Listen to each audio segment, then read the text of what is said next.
Today is Monday, April 8th, and this is the ADM Investor Services Weekly Market Kickoff. Please note that the views and opinions expressed here today are solely those of our guests and should not be construed as the views or opinions of ADM Investor Services or Archer Daniels Midland Company. Today's guests are Alan Bush, ADM Investor Services Senior Financial Economist, and Mike Niemiec, ADMIS Grain Analyst. Alan, let's start with the financial markets this morning. We've heard some analysts talking about the inverted yield. Does an inverted yield always foretell a recession is coming? Actually, it does not. An inverted yield curve is actually a good indication of a slower economy, which of course is already the case. We already know that the global economy is slowing. But as far as an actual recession, it is a good indication of recession, but not always the case. So my viewpoint on this is that of course we're in for a slowdown, but most likely we will not see a recession here in the U.S., which basically is 2 consecutive quarters of negative GDP growth. I do not foresee that. Alan, crude oil advanced to a 5-month high today. What is your outlook for crude oil prices? Well, normally you would think with a weaker global economy that industrial commodity prices would decline, and of course you would think that would be the case for crude oil, but that has not been what has happened. In fact, very strong gains in spite of a weaker global economy. Much of this is due to OPEC cutting back on their production, and there was an announcement late last year that they would reduce output, which exactly is what has happened. So in spite of a weaker economy, the crude oil prices have advanced. Another reason is that there are conflicts in the Mideast. Now Libya is flaring up, all of which contributing to higher prices for crude oil. And my belief is that we will see higher prices. My next objective to the upside is 70.50. Now let's talk about the stock market for a minute. Some analysts are saying that corporate profits of the S&P 500 companies have contracted by 4.2% from a year ago in the first quarter. In light of this pessimistic earnings outlook, why are stock index futures currently so close to record highs? Well, once again, it always comes down to the dominant fundamental, the interest rate environment. And I believe that traders are looking past the slowdown in the economy here in the U.S. and globally and looking ahead toward accommodation. And not just here in the U.S., as the Fed apparently has backed away from tighter credit policies, but other central banks around the world are moving more toward accommodation. So look beyond what is in the headlines now. And of course, the economy is slowing. Earnings are likely to decline. But it will be the low interest rate environment that ultimately comes to the rescue and will take stock index futures higher. Follow-up question on that, Alan. Here in the U.S., we did have some rises over the past couple of years.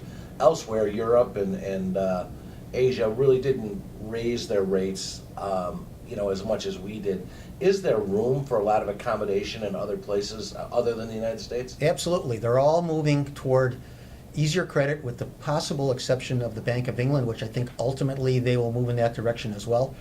In fact, we have the European Central Bank meeting on Wednesday, and although policies are likely to remain unchanged, within the statement there are likely to be some clues of more accommodation coming from the European Central Bank. So central banks around the world are generally moving toward easier credit conditions, and that is very conducive to continued gains in stock index futures.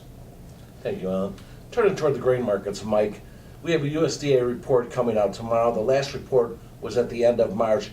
What are your thoughts for tomorrow's report, and will we see a different reaction from the last report? Probably not. They kind of go hand in hand with each other to a degree. The assumption that we've been under is that since the start of the year, we've been trending prices lower, and we've been looking at our January highs as being somewhat of a benchmark as far as how are we going to overcome them. And with the last USDA report that we got at the end of March in conjunction with this one, it's just going to go and reconfirm the quarterly stocks number that we had, which was basically higher than trade estimates, and as far as running S&Ds, shows that we are quite adequately supplied at this time. So it's just going to be somewhat of a confirmation of what the USDA said on the quarterly stocks in a little bit longer format. We're also going to go and get world's carryout numbers as well, and the trade's looking for bigger carryouts there, just like in the U.S. So that's going to be something that we believe is going to keep the market somewhat capped underneath the January highs. And we're also going to go and look and get an update on the South American production numbers, corn and beans, Argentina, Brazil in particular. And the trade right now is looking for a little bit bigger corn and bean crop in Argentina, bigger bean crop in Brazil, and maybe unchanged in beans for Brazil as well. So all three of those together, the U.S., the world, and South America, with the USDA report posted now, shows us that we are adequately well supplied going forward. And once again, not really much seeing a surprise on this report. Mike, if the current numbers are keeping a lid on higher prices, what type of factors are supportive to the market? And do you see anything out there that could push the grains into a sustained rally? Well, we had three items on the table, which we've been discussing, and I'm pretty sure everybody's pretty familiar with the trade talks between the U.S. and the Chinese. And that kind of went into fruition this past Friday when it kind of went at a stalemate as far as finding some finalization. Got pushed forward to now teleconferencing. The trade doesn't really know what their schedule is like.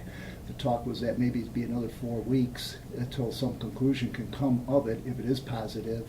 And or there was even this comment that maybe the whole deal maybe, how do you want to say, put in effect until, or at least they have until 2025. Now that's not very clear right now, but it's not a very good thing as far as trying to have a sustained rally. But if we have the talks fruition, they have a grocery list, they start buying from the U.S., that's one thing. Number two, we're now starting our weather season here in the U.S. We're starting to get our crop progress condition numbers coming out now. We'll get our first corn planting number. We've got our winter wheat conditions.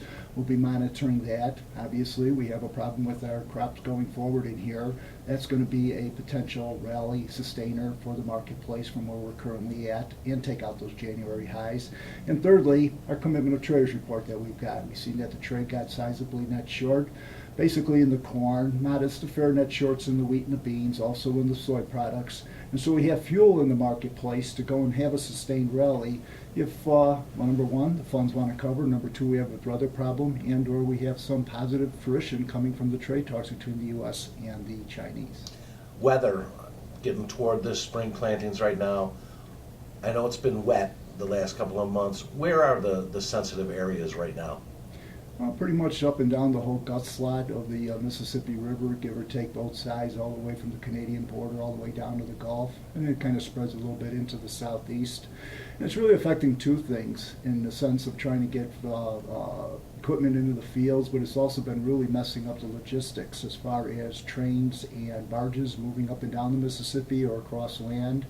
So our problem area is pretty much up and down the Mississippi River. And right now, as it stands, weather forecast change, but more systems are coming across the central U.S. It's still early, but obviously something that the trade's really going to hone in on going forward. Specific to planting, what does the next 30 days look like weather-wise? I'd probably say more of the same. It's going to, right now, the last NOAA maps that came on out is more or less normal to below normal temperatures, normal to above normal precip. So there's a little bit of a watch going on. I will say this, however, we talked about our trading ranges that we have established here, the January highs and the most recent lows. I'd have to say right now, with the weather forecast that we have, to go and try and take out those lows and have a sustained break at this point in time doesn't really look to be in the cards as well. Thank you both. Remember, the views and opinions expressed today on this video are solely those of our guests and should not be construed as the views or opinions of ADM Investor Services or Archer Daniels Midland Company. If you'd like more information about our brokerage services, would like to speak to one of our experts about managing your risks, or would like to open a trading account, please visit www.admis.com.